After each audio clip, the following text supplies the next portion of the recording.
Live class में जुड़ने वाले सभी बच्चों का बहुत बहुत स्वागत है। देखिए, आप लोगों का प्री बोर्ड परीक्षा पेपर 2025 कक्षा 12वीं विषय हिंदी की बात कर रहे हैं। यहाँ पर 80 नंबर का पूरे पेपर का सॉल्यूशन यहाँ पर मैं करवाने वाला हूँ आपको। 17 जनवरी को आपका पेपर रहेगा। 17 जनवरी 2025 को आपका पेपर रहेगा हिंदी का, जिसका पूरा सॉल्यूशन यहाँ पर मैं आपको प्री बोर्ड पेपर का करवाने वाला हूँ। ये क्वेश्चन पेपर आप लोगों के लिए वेरी इंपॉर्टेंट होने वाला है, तो वीडियो को लास्ट तक जरूर देखिएगा। चलिए पहला क्वेश्चन देखते हैं हम। फ्राग गोरखपुरी के अनुसार घुटनों में लेकर माँ बच्चे को क्या करती है? तो घुटनों में लेकर नहलाती है, प्यार से देखती है, बाल में कंघी करती है या कपड़े पहनाती है? तो यहाँ पर इसका आंसर आप लगा लीजिए। सही उत्तर होगा,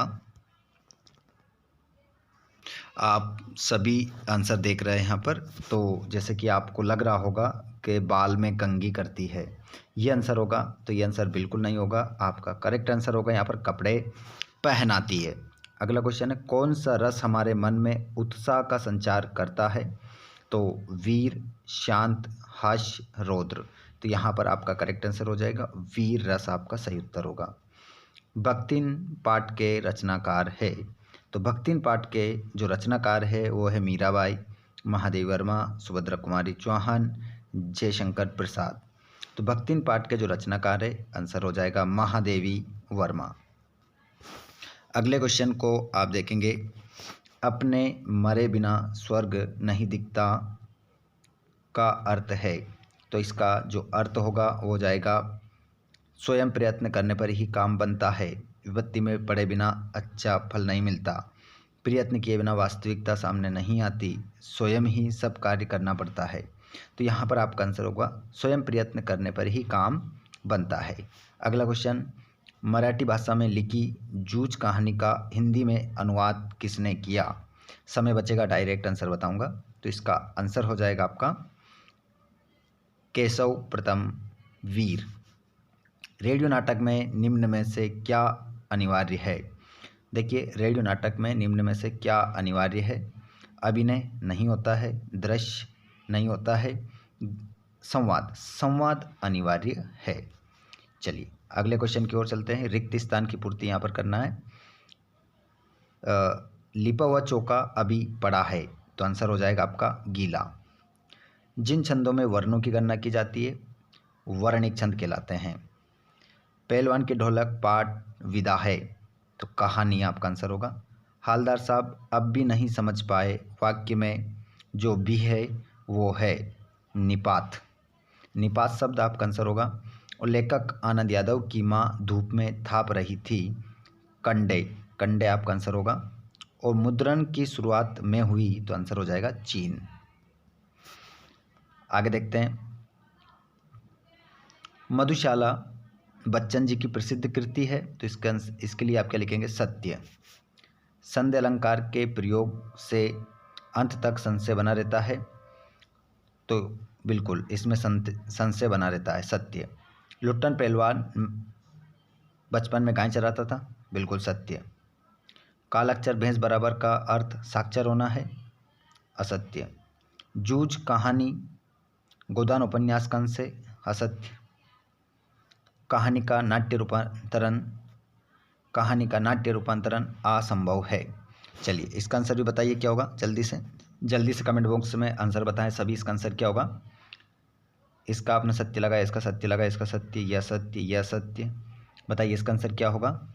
देखिए, कहानी का नाट्य रूपांतरण असंभव है। जो कहानी है उसको हम नाटक में नहीं बदल सकते, असंभव मतलब बदलना, जबकि क्या है? संभव है। ठीक है, तो इसका आंसर ये क्या है? असत्य हो जाएगा। चलिए क्वेश्चन नंबर 4 में जोड़ी मिला लीजिए। जोड़ी आप मिलाएंगे श्रृंगार काल। तो श्रृंगार काल जो आपका आंसर हो जाएगा, श्रृंगार काल में आप अपना आंसर लगाएंगे रीतिकाल से। और बादल राग निराला की रचना है। और वर्ण के बोलने में लगा समय क्या कहलाता है? आपका आंसर हो जाएगा मात्रा कहलाता है, ये मात्रा लिखा है यहाँ पर देख सकते हैं। और नेहर मतलब माइका, भाव विस्तार पल्लवन, सबसे ऊंचा चबूतरा, बड़ा बौद्ध स्तूप, कहानी का केंद्र बिंदु कथानक। इस प्रकार आप अपनी जोड़ी मिला सकते हैं। अगले क्वेश्चन को आप देख सकते हैं यहाँ पर एक वाक्य में उत्तर, एक शब्द में उत्तर देना है। दूरदर्शन वाले कैमरे के सामने बैठे अपाहिज से बार बार प्रश्न क्यों पूछते हैं? तो आपका आंसर हो जाएगा कार्यक्रम को रोचक बनाने के लिए। कार्यक्रम को रोचक बनाने के लिए आपका आंसर हो जाएगा। विस्तृत कलेवर वाले काव्य को क्या कहा जाता है? तो आंसर हो जाएगा महाकाव्य। शेर के बच्चे का असल नाम क्या था? चांद सिंह। अनासक्त का क्या अर्थ है? अनासक्त का क्या अर्थ है बताइए। सभी का आंसर कमेंट बॉक्स में आ जाना चाहिए। क्या आंसर होगा? अनासक्त का क्या अर्थ है? तो आपका आंसर यहाँ पर हो जाएगा निर्लिप्त, किसी भी चीज़ से रहित होना। तकनीकी शब्द अंग्रेजी के किस शब्द से लिया गया? तो इसका आंसर हो जाएगा आपका टेक्निकल। रोजी रोटी की तलाश में आए यशोधर पंत को किसने शरण दी? तो आपका आंसर हो जाएगा किशनदा। किशनदा। डेडलाइन किसे कहते हैं? तो डेडलाइन कहते हैं समय सीमा को। समय सीमा। बाकी ये जो क्वेश्चन देख रहे हैं आप, सभी के आंसर भी देख लीजिए। उसके बाद आप यहाँ पर सभी क्वेश्चनों को एक एक पढ़ेंगे, एक एक करके। जैसे नई कविता के 2 कवि उनकी रचनाएं लिखिए, प्रगतिवाद के 2 कवि उनकी रचनाएं। मैं आप लोगों को अथवा सहित सभी प्रश्नों के आंसर बताने वाला हूँ, ठीक है। विरोधाभास अलंकार की परिभाषा उदाहरण सहित। चलिए तो देखते हैं सभी प्रश्नों के आंसर। ये पूरा क्वेश्चन पेपर देख लीजिए, उसके बाद आप देखेंगे आंसर। सभी क्वेश्चनों के आंसर आपको लिखना है, A to Z आपको आंसर यहाँ पर मिलेंगे। ये रहा आपका क्वेश्चन नंबर 7 का आंसर, ये 6ठे का अथवा वाला आंसर है, सॉरी। और ये 7वें का आंसर, ये 7वें का अथवा वाला आंसर, ये 8वें का आंसर, ये 9वें का आंसर, ये 9वें का अथवा वाला आंसर, ये 10वां, ये 11वें का आंसर, ये 11वें का आंसर अथवा वाला, ये 12वें का अथवा वाला, और ये 13वां 14वां। सभी क्वेश्चनों के आंसर यहाँ पर 15वां आ गया, 16वां आ गया, जिसके बाद ये 17वां आ गया, ठीक है। ये पूरे क्वेश्चन, इसमें 2-3 क्वेश्चन के आंसर जैसे एप्लीकेशन मैंने डाल रखी है और निबंध मैंने डाल रखे हैं।